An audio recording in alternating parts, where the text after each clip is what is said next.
ওম নমো ভগবতে সাইনাথায়।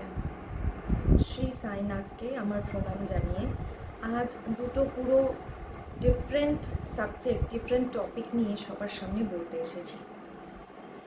একটি হলো আমার নিজের দেখা ইউএফওর বিষয়ে। গতকাল দুপুর বেলা হঠাৎ কাজ করতে করতে খুব ক্লান্ত হয়ে গেছি, একটু ফ্যানের নিচে বসতে গেছি, মোবাইলটা স্বাভাবিকভাবেই হাতে নিয়েছি। ইউটিউব খুলে আমি দেখছি যে ইউএফওর বিষয়ে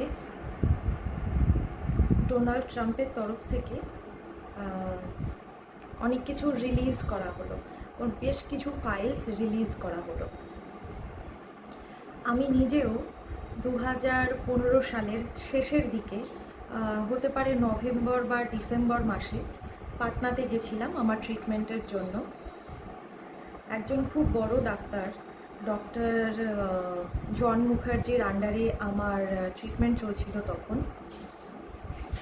ওনাকে আমি যখন দেখাতে গেলাম তখন রাতে দেখিয়ে 9:30 পৌনে 10টা প্রায় হয়ে গেছে। রিক্সো করে ঘরে ফিরছি, মানে ঘরে বলতে হোটেলে ফিরছি। যতদূর মনে পড়ছে হোটেলটার নাম ছিল অপ্সরা।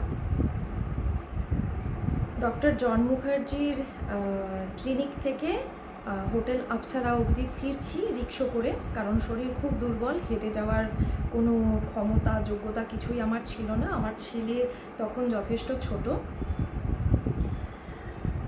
রিক্সোতে উঠেছি, ওঠার আগে থেকেই মনে হচ্ছে আকাশে ঠিক চাঁদের পাশে পরিষ্কার আকাশ, প্রথমে বলি একটু পরিষ্কার আকাশ, একদম ঝকঝক করছে, চাঁদ দেখা যাচ্ছে ভালোভাবে। পূর্ণিমার রাত ছিল না, কিন্তু চাঁদ বেশ ভালো আকারেরই, খুব ভালোভাবেই দেখা যাচ্ছে, চারদিকে একদম ঝলমল করছে জ্যোৎস্নার আলোতে। আর আকাশে রীতিমতো তারাও দেখা যাচ্ছে। তারাগুলো যথেষ্ট ছোট, যেমন আমরা খালি চোখে আকাশে যেমন করে আমরা তারা দেখতে পাই, ঠিক সেভাবেই দেখতে পাচ্ছিলাম।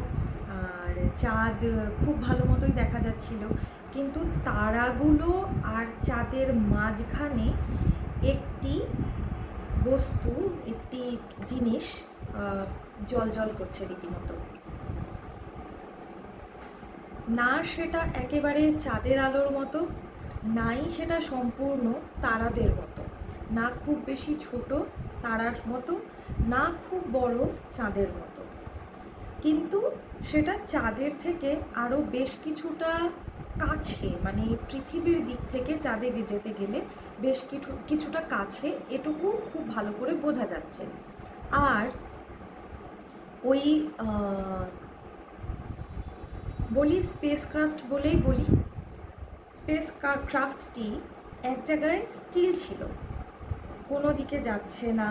মানে আমি যতদূর ছোটোবেলা থেকে দেখেছি কৃত্রিম উপগ্রহগুলোকে, যেগুলোকে স্যাটেলাইট বলে, যে সেগুলো কিন্তু তারার মতো একদিক থেকে তারার মতো দেখতে হয়, আর একদিক থেকে আরেক দিকে যাতায়াত করতে থাকে। হতে পারে যে কখনো কখনো আমাদের জাহাজ মানে এরোপ্লেন এক জায়গায় কিছুটা সময় থাকে, সেখানে কিন্তু ওদের বাতিগুলো, মানে লাইটগুলো জ্বলতে নিভতে থাকে। কিন্তু এটা একদম চাঁদের মতো পুরো স্টিল লাইট ছিল, তারার থেকে বড়, চাঁদের থেকে ছোট দেখতে ছিল, কিন্তু এক জায়গাতেই ছিল, কোনো রকম মুভমেন্ট ছিল না, কোনো রকম মুভমেন্টে ছিল না। আমার হাজব্যান্ড চাকরি সূত্রে এই স্পেসক্রাফট ভুল বলছি, মানে জাহাজের বিষয়ে, এই প্লেন এগুলোর বিষয়েও খুব ভালো করে জানে। তো আমি অনেকক্ষণ ধরেই আকাশের দিকে তাকিয়ে ওটা দেখছি, আমার ছেলেকে দেখালাম যে দেখ ওটা কিন্তু একদম মুভ করছে না।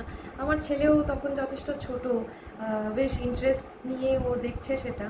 এবার যখন আমি আমার হাজব্যান্ডকে বললাম যে তুমি বলো তো এটা কি হতে পারে, এটা কি কোনো এরোপ্লেনই হতে পারে বা কোনো রকেট হতে পারে যেটা এতক্ষণ ধরে এভাবে স্টিল আছে। ও বেশ কিছুক্ষণ দেখলো, দেখার পরে ও বলছে যে না, এটা অবভিয়াসলি ফর শিওর এটা কোনো রকমভাবেই এরোপ্লেন নয়, রকেট হওয়ার চান্সও এটার নেই, কিন্তু এটা কিছু তো বটে, না তারা না চাঁদ, কিন্তু কিছু তো বটেই। হতেই পারে যে আজকে আমরা ইউএফও দেখতে পাচ্ছি, আর আমরা সেদিন সত্যি ইউএফও দেখেছিলাম। অনেকে বলে যে অনেক রকম মেটাল মতো নাকি দেখতে হয়, কি হয় না হয়, না সেভাবে দেখতে পাইনি, কিন্তু চাঁদের থেকে ছোট আর তারাদের থেকে বড় এক জায়গায় বহুক্ষণ স্টিল অবস্থায় দেখেছিলাম। আর এটা অনেক বড় সত্যি। পরবর্তী সময়ে আমার হাজব্যান্ডকে যখন আমি অনেকের মাঝখানে এই গল্পটা বললাম, হাজব্যান্ডও আমি বললাম আমার হাজব্যান্ডকে যে তুমিও বলো, তুমি তো দেখতে পেয়েছো, তখন ও কথাটা উইথড্র করে নিয়েছিল। ও বলল যে না না, ওটা এরোপ্লেনই ছিল। কারণ ওর মনে হলো যে ইউএফও বলতে আসলে তো ব্যাপারটা খুব অবাস্তব, হয়তো সবাই আমাদেরকেই পাগল মনে করবে, কিন্তু আমার কথা হচ্ছে যে সেদিন যেটা দেখেছিলাম খোলা চোখে দেখেছিলাম, সত্যি দেখেছিলাম, দেখে খুব আনন্দ হয়েছিল। কেন যেন মনে হচ্ছিল যে আমাদেরকে দেখতে আসেনি তো। আর বিশ্বাস করুন, সেটার জন্য না হয়তো, কিন্তু এটা 2015-র নভেম্বর ডিসেম্বর, 2016-র মার্চ মাসে আমাদের দিল্লিতে চলে আসা।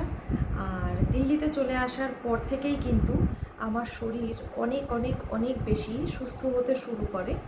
আর ধীরে ধীরে আমি আমার সাইয়ের বিষয়ে, আমার এক্সপেরিয়েন্সের বিষয়ে সবার সাথে শেয়ার করার সুযোগ পাই, সাহস পাই, মনে জোর পাই।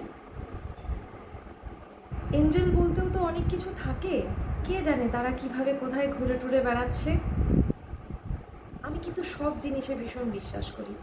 আমার লাস্ট ভিডিওতে আমি বলেছিলাম যে আমি মনে করি প্রত্যেকটা জিনিসেরই প্রাণ আছে, আর প্রত্যেকটা জিনিস ঈশ্বরের সৃষ্টি, আমার সাইয়ের সৃষ্টি।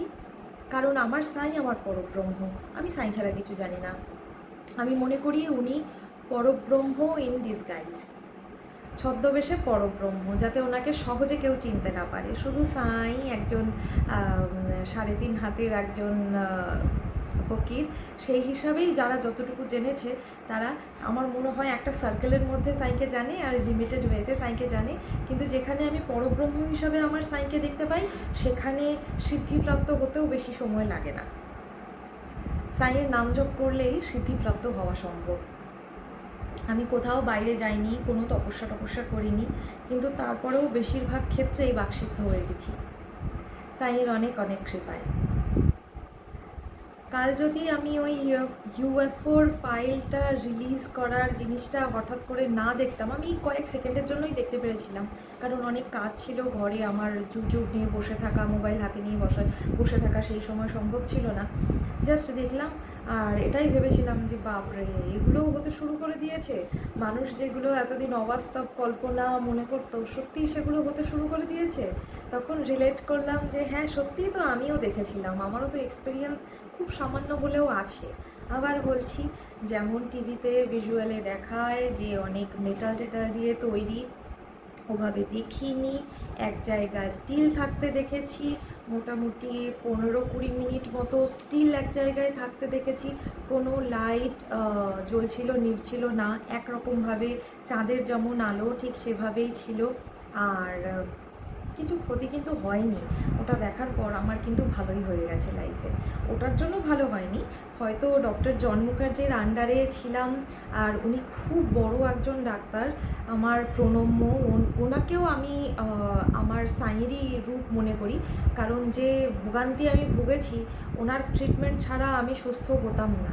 আর ডক্টর জন মুখার্জি আমার পার্শিয়াল প্যারালাইসিসের মতো কন্ডিশনকে জাস্ট 3-4টে ওষুধ, তাও শুধুমাত্র ভিটামিনের ওষুধ দিয়ে ঠিক করে দিয়েছিলেন। আর একটা কথা বলেছিলেন, যেটা মনে হবে সেটা বলবি, চুপ করে থাকবি না, যেটা তোর মনে হচ্ছে সেটা শেয়ার করবি। জানি না কেন বলেছিলেন, কিন্তু বলেছিলেন। আর তখন থেকেই মুখে বুলি ফুটতে শুরু করে। যেটা আমার নিজের উপলব্ধি, যেমন আমার উপলব্ধি, আমি সবটাই শেয়ার করি ধীরে ধীরে। এটা 2015-তে দেখেছিলাম, আর এটা 2026, যখন কিনা ইউএফওর রিলিজ অর্ডারগুলো যেগুলো বিদেশে রয়েছে সেগুলো রিলিজ করার অর্ডার বেরিয়েছে। কোথাও না কোথাও রিলেটেড আমার মনে হলো, তাই জাস্ট বলতে এলাম। কি মনে করছে আমার যায় আসে না, কারণ যারা দেখেছে তারাই শুধু বিশ্বাস করবে, যাদের এক্সপিরিয়েন্স হয়নি তারা কি করে বিশ্বাস করবে? তাদের পক্ষে তো বিশ্বাস করা সম্ভবই না। দুটো বিষয়ের মধ্যে এটা একটা বিষয় হলো, আরেকটা বিষয় নেক্সট ভিডিওতে শেয়ার করছি। অলরেডি এটা অনেক বড় হয়ে গেল। এটা আপাতত এটুকুই। সবাই ভালো থেকো। ওম নমো ভগবতে সাইনাথায়।